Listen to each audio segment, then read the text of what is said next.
Shalom, good morning. Senang ketemu dengan Bapak Ibu dalam keluargaku Menara Doa Pagi. Dimanapun saudara berada, saya senantiasa merindukan ketemu dengan Bapak Ibu. Mudah-mudahan jadwal-jadwal pelayanan saya dengan undangan-undangan di berbagai tempat kita bisa ketemu, bisa ketawa, bisa foto bersama. Sarangeo, God bless you, I miss you, one day we will meet you. Ya, kita akan ketemu satu waktu bersama-sama di tempat yang tepat waktunya Tuhan. Mari kita berdoa. Bapa di sorga, dalam nama Tuhan Yesus, kami bersyukur buat keluarga besar Menara Doa Pagi yang sudah sekian waktu mereka mengikuti Menara Doa Pagi dengan setia. Mereka adalah bagian daripada keluargaku sendiri, keluarga rohaniku. Walaupun berbeda tempat, berbeda suku, berbeda daerah, tapi kami adalah satu dalam kasih Tuhan. Dimanapun mereka berada, Tuhan berkati mereka. Tuhan berikan mereka kekuatan menjalani hidup yang penuh tantangan, penuh kesulitan, penuh masalah. Berikan mereka kasih karunia-Mu. Pulihkan setiap keluarga-keluarga. Terima kasih Tuhan Yesus. Dalam Tuhan Yesus kami berdoa. Amin. Terima kasih Tuhan Yesus. Sebab rancangan-Mu sungguh indah dalam hidup kami Tuhan. Amin. Kau yang telah memulai segala yang terbaik dalam hidup kami Tuhan Yesus.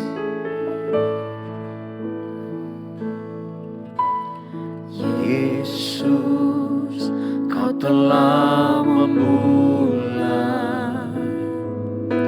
segala yang baik dalamku. Engkau menjadikanku serupa gambaran-Mu dan berharga di mata-Mu. Yesus, Kau telah memulai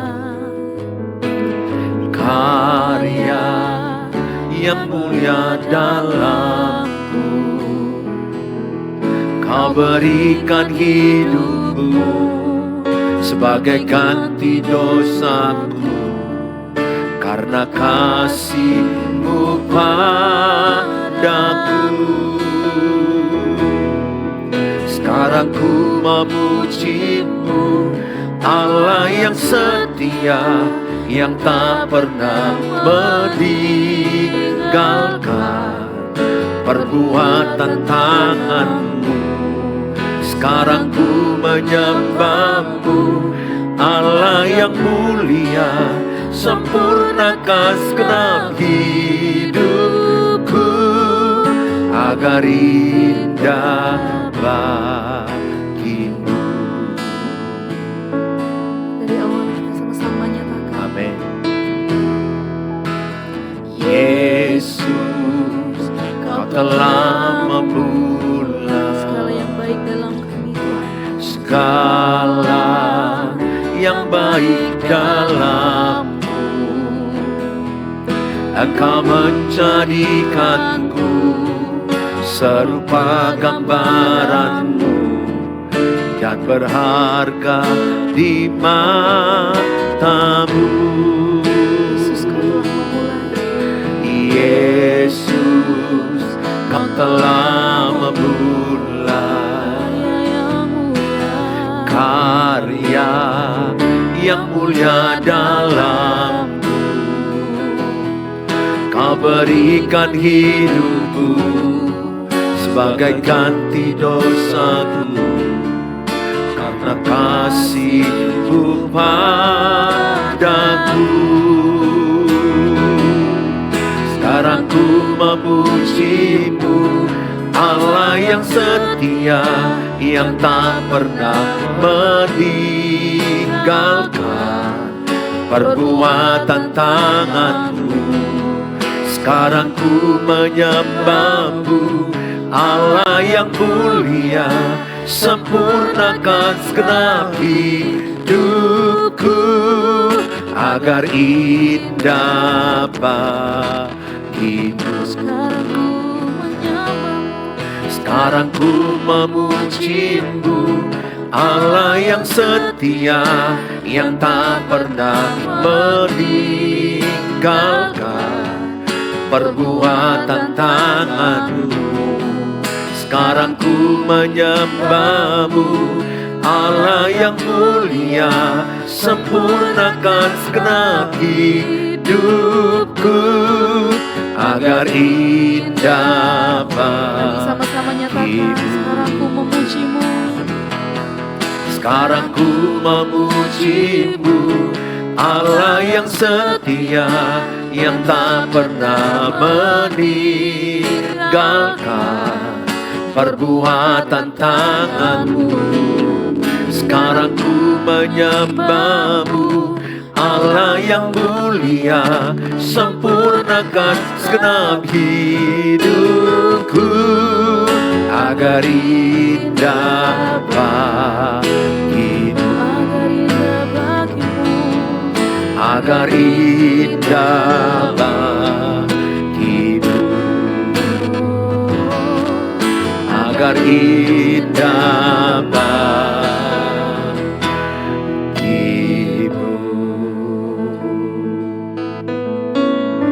Kau kekuatan hati kami ya Tuhan Amin. Yesus.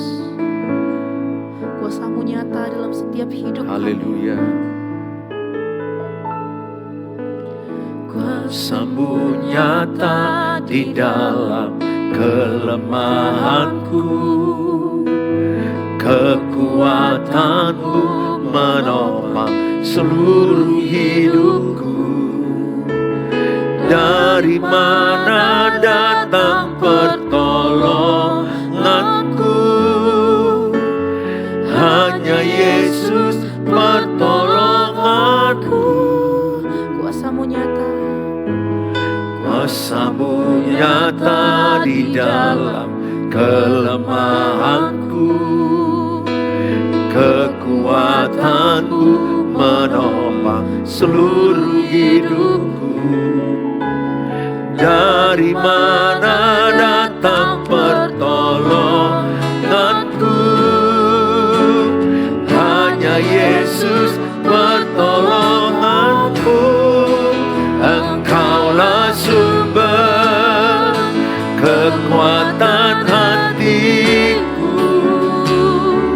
tempat persembunyianku.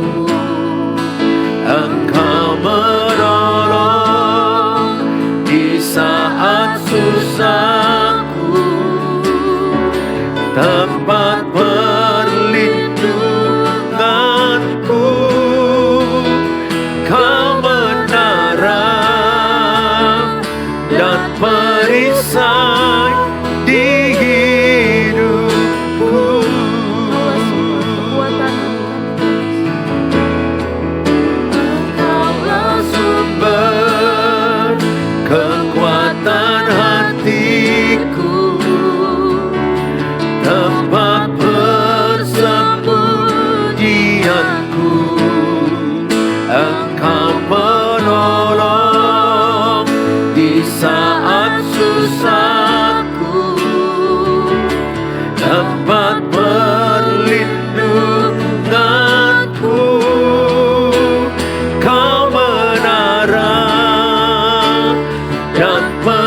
Mari sembah Tuhan. Ucapan syukur. Mari berdoa. Engkaulah sumber kekuatan kami. Engkaulah penolong, tempat persembunyian kami. Kami berharap padamu. Terima kasih Tuhan. Haleluya. Kami berharap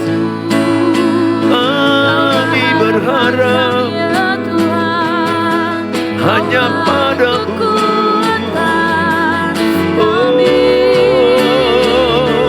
kami berharap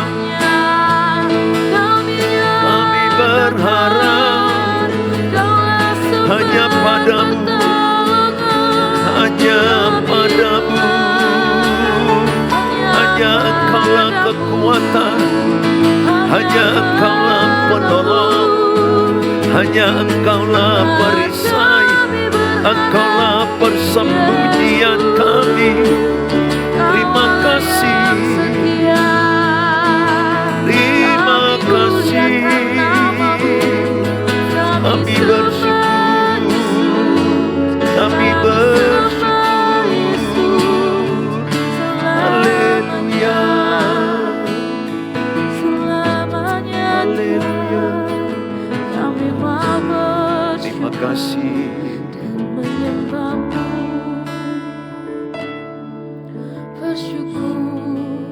Bersyukur, bersyukurlah, bersyukur karena kasih setiamu. Ku sembah, ku sembah, ku sembah dan ku sembah selama hidupku. Ku sembah Kau Tuhan. Bersyukur, bersyukur, bersyukurlah, bersyukur karena kasih setiamu. Ku sembah, ku sembah, ku sembah dan ku sembah selama hidupku.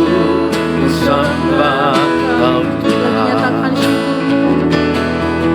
Bersyukur, bersyukur, bersyukurlah, bersyukur karena kasih setiamu. Ku sembah, ku sembah, ku sembah dan ku sembah selama hidupku.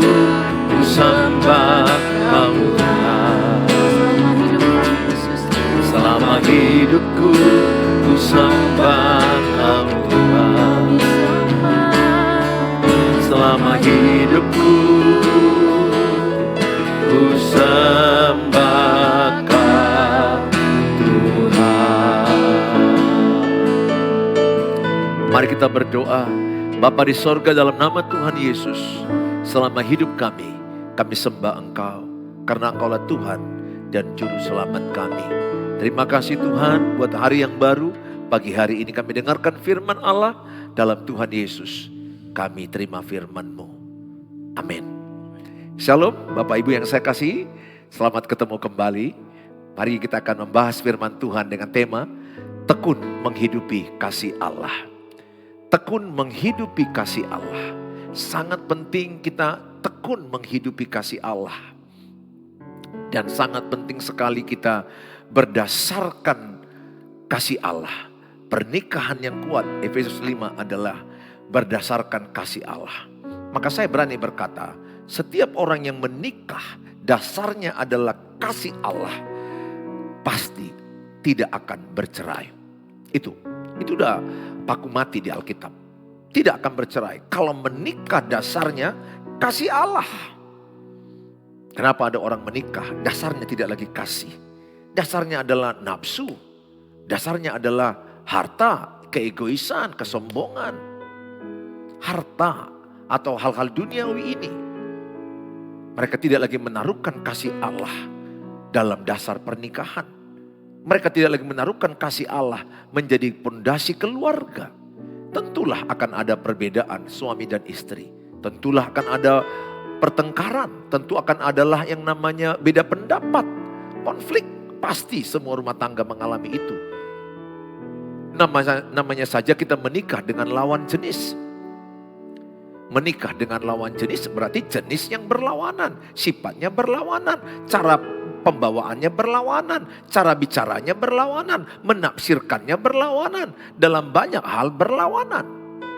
Otomatis nggak mungkinlah dua pribadi, seorang pria, wanita, suami, istri dipersatukan mereka tidak ada konflik. No, nggak mungkin, pasti. Pura-pura tidak konflik, iya. Pura-pura tidak punya masalah, iya. Hidup ini tidak semanis sosial media. Jangan lihat sosmed orang saja. Itu betul, mungkin lagi baik-baik ya mereka upload. Tapi ketika bertengkar tentu tidak diupload. Karena tidak baik bagi orang lain. Tetapi tidak adalah pasangan yang tidak bertengkar. Tidak adalah pasangan yang tidak ada konflik. Hanya ada pasangan yang pondasinya kasih Allah. Walaupun mereka konflik, mereka bertengkar, mereka enggak bercerai. Mereka bertengkar, mereka konflik, tapi mereka tidak selingkuh.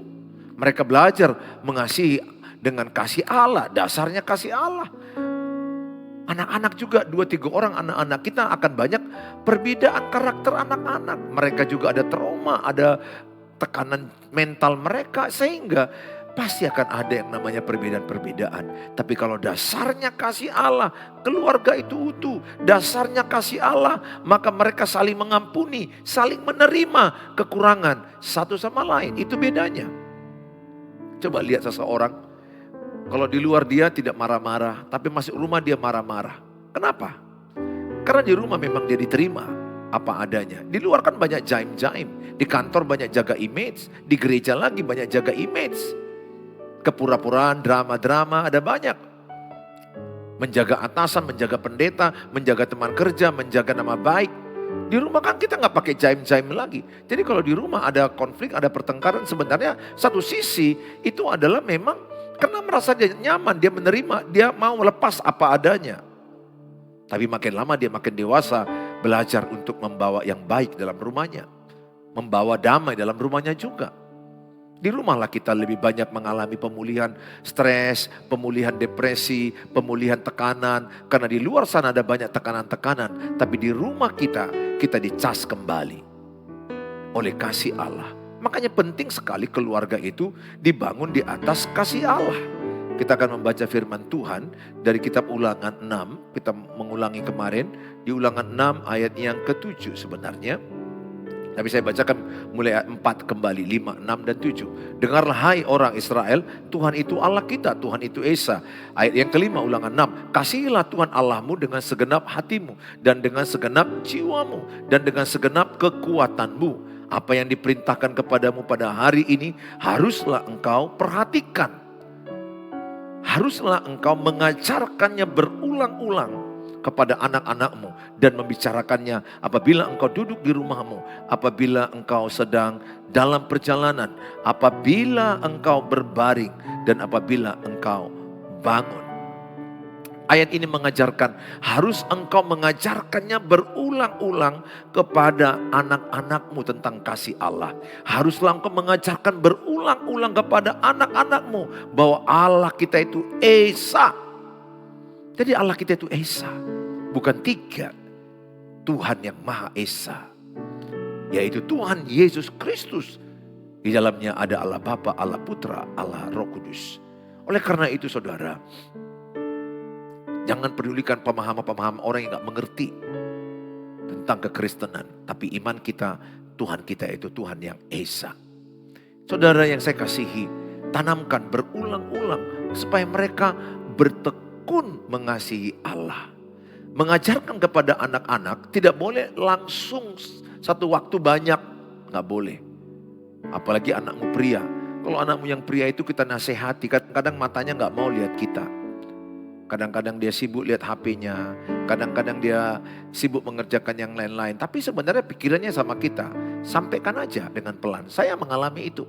Ketika anakku main game sampai jam 2 pagi, jam 3 pagi, suaranya kuat-kuat, ngamuk-ngamuk. 3 tahun sampai anakku nggak mau melanjut dari SMA ke kuliah. Karena dia berpikir lebih bagus jadi gamers. Hidup dengan pola-pola ya zaman milenial sekarang.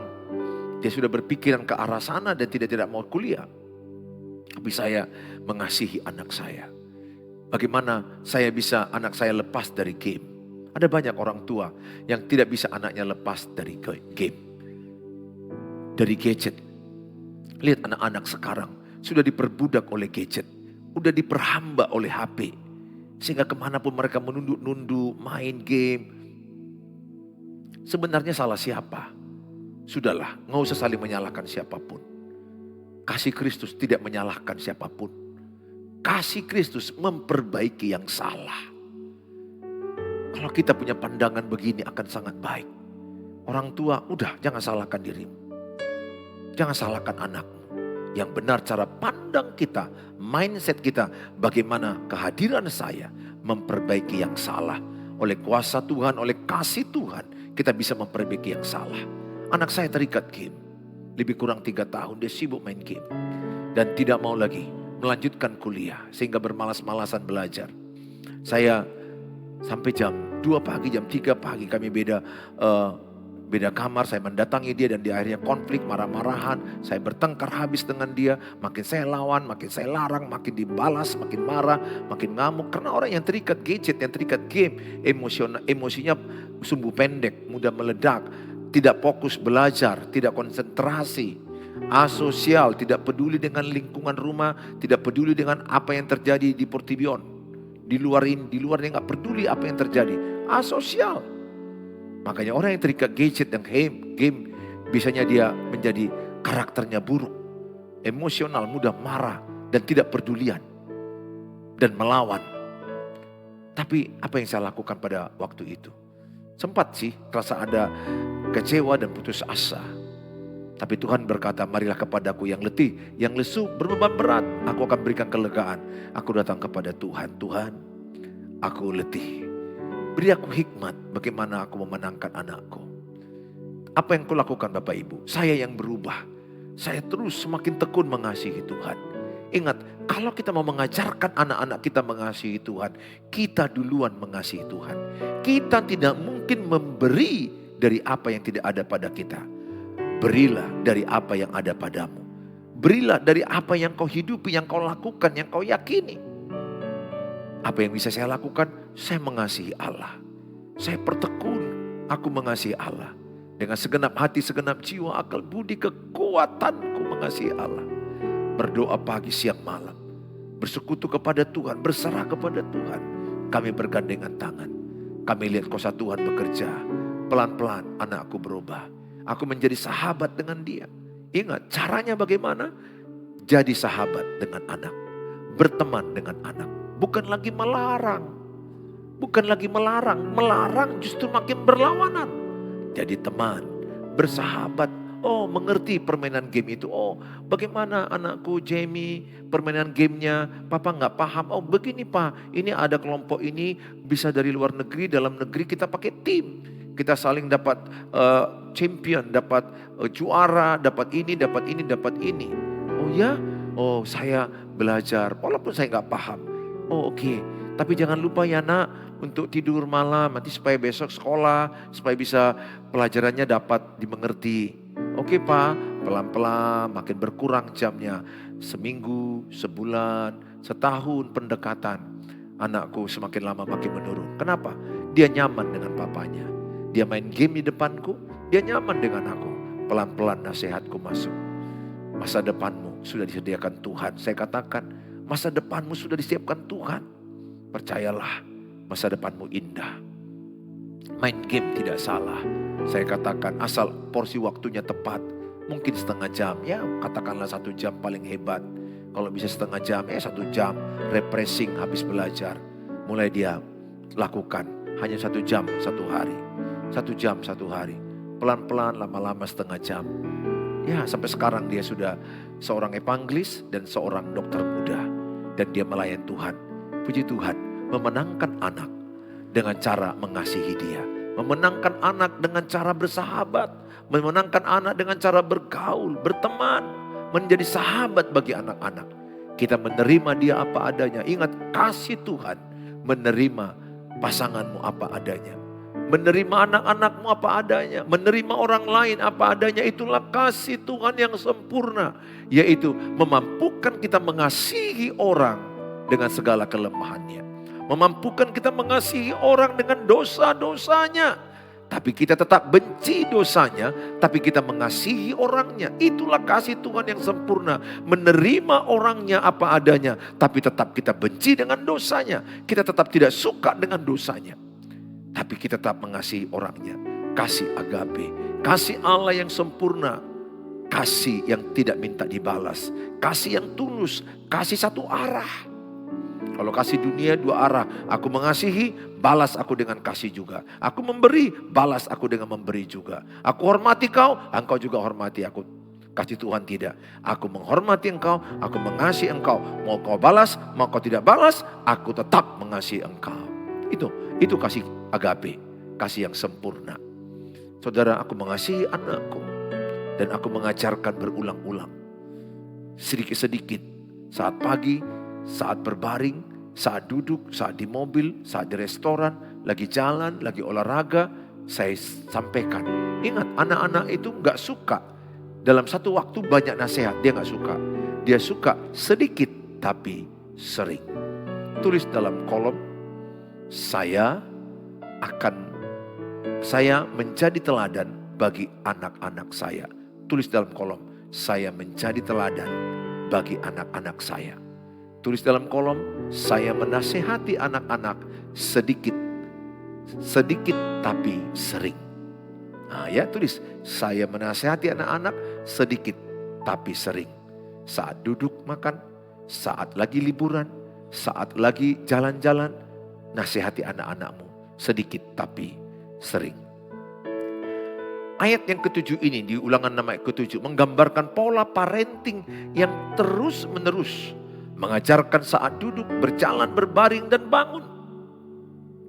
Artinya iman bukan sekedar teori, tapi gaya hidup keluarga. Saya bacakan Amsal 22 ayat yang ke-6. Didiklah orang muda menurut jalan yang patut baginya. Maka pada masa tuanya pun ia tidak akan menyimpang daripada jalan itu. Didiklah orang muda, didiklah anak-anakmu menurut jalan Tuhan. Maka dia tidak menyimpang dari jalan itu. Bapak Ibu, anak-anak itu ada namanya usia golden age, 0 sampai 8 tahun. Ya SD masih bisa lah. Tapi kalau sudah masih SMP itu sudah sulit. Karena itu sudah harus menjadi teman, sahabat bagi anak-anak yang sudah SMP. Selagi dia masih mulai TK, SD, tanamkan nilai-nilai firman Tuhan. Tanamkan bagaimana penting mengasihi Allah. Bagaimana penting beribadah, berdoa, bersyukur, menghadapi masalah, menghadapi konflik, bagaimana menghadapi hidup yang penuh tantangan yang sulit ini. Tanamkan nilai-nilai itu kepada mereka. Yang paling utama, tanamkan kepada anak-anakmu, wariskan kepada anak-anakmu, mengasihi Allah. Ibu bapak akan bisa mewariskan kalau ada padamu mengasihi Allah. Kalau bapak ibu mempertontonkan kepada mereka bagaimana ibu bapak bangun pagi baca Alkitab, berdoa, bangun pagi bersyukur dengan Tuhan, bersekutu dengan Tuhan, bersyukur. Dan saudara bagaimana menghadapi masalah, bagaimana bapak ibu tetap kuat walaupun ada tekanan. Anak-anakmu itu akan mencontoh pola-pola yang kita buat kepada anak-anak itu. Apa yang kita lakukan anak-anakmu akan meniru. Ingat, anak-anak itu adalah peniru ulung. Tunjukkan kepada mereka betapa penting mengasihi sesama. Walaupun kita dijahati, walaupun kita dikhianati, dilukai, tapi kita tidak mengajarkan kebencian kepada anak-anak.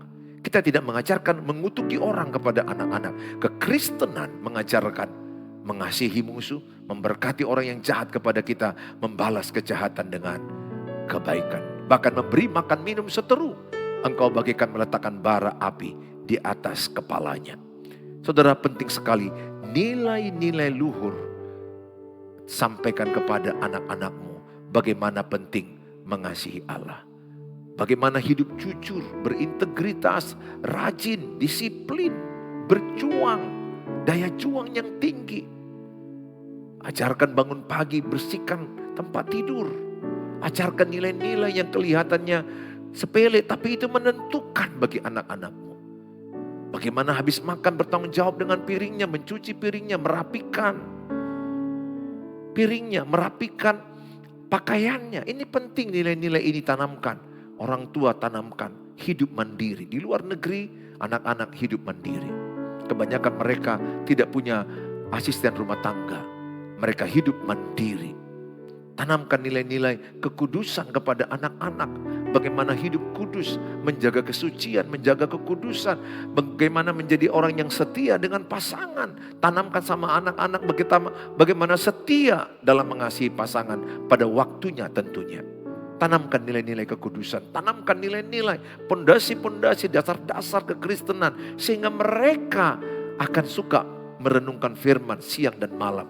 Dan mereka akan hidup dengan dasar-dasar firman Allah. Alkitab bilang Yesaya 1 ayat 8, jikalau engkau tidak menyimpang daripada firman Allah, jikalau engkau merenungkan firman siang dan malam dan melakukannya, maka engkau berhasil dan beruntung.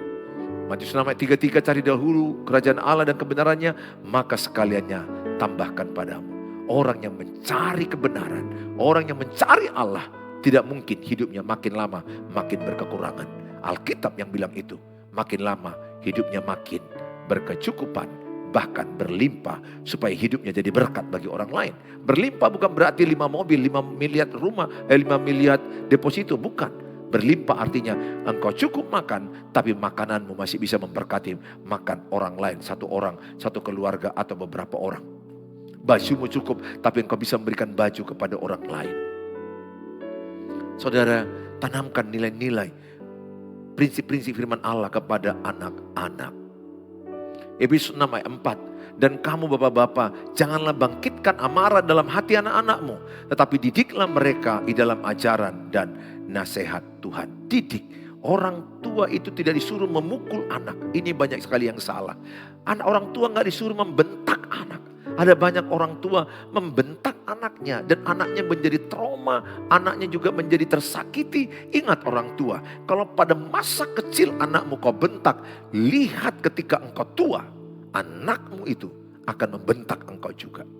Dari manakah anakmu belajar membentak? Dari dirimu sendiri. Dari ayah dan ibu yang membentak dia waktu kecil. Ketika dia dewasa, menikah, punya anak, bapak ibu udah tua, maka dia bisa mengerti membentak itu dari kita sendiri.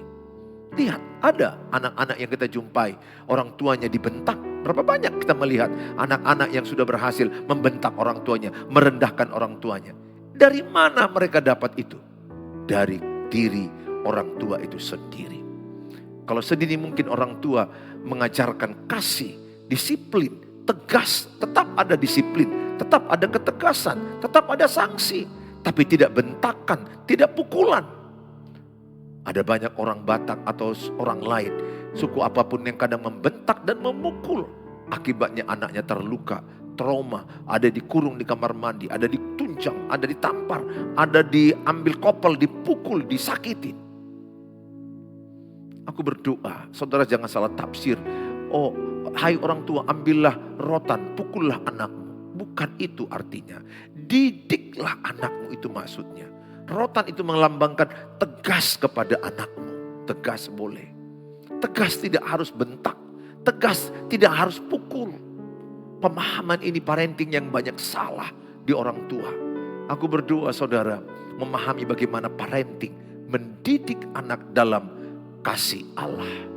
Dalam kekurangan kelemahannya pun kita bisa membawa dia kepada rencana Allah. Kalau kita mendidiknya dengan kasih Allah, panjang sabar, penerimaan, didikan berulang-ulang dan merangkul dia. Percayalah, sejahat apa anakmu akan kembali kepada kebenaran Tuhan. Demikian juga suamimu atau istrimu yang melukaimu. Kasihi mereka. Tetap tegas, tolak dosanya. Tetap tegas, tolak hal-hal dosa. Tapi pribadinya, kasihi. Beri kesempatan dia pulih. Beri kesempatan dia bangkit kembali.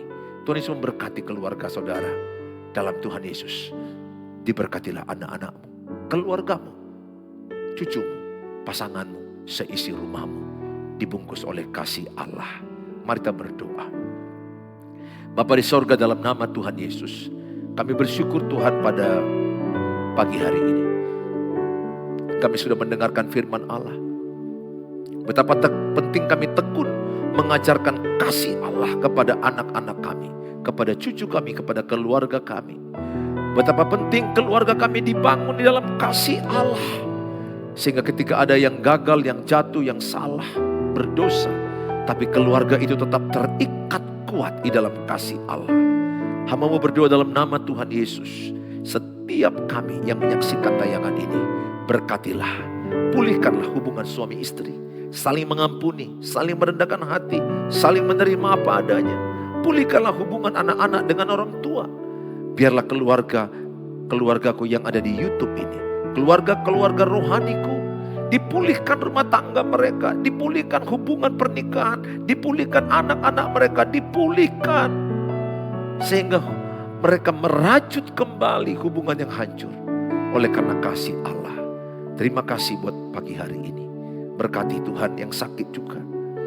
Kalau ada di antaramu yang sakit, taruhkan bagian tangan kanan di bagian tubuhmu. Di dada, di perut, di pencernaan, di kaki, atau saraf kejepit, atau stroke, cancer, apapun sakitmu.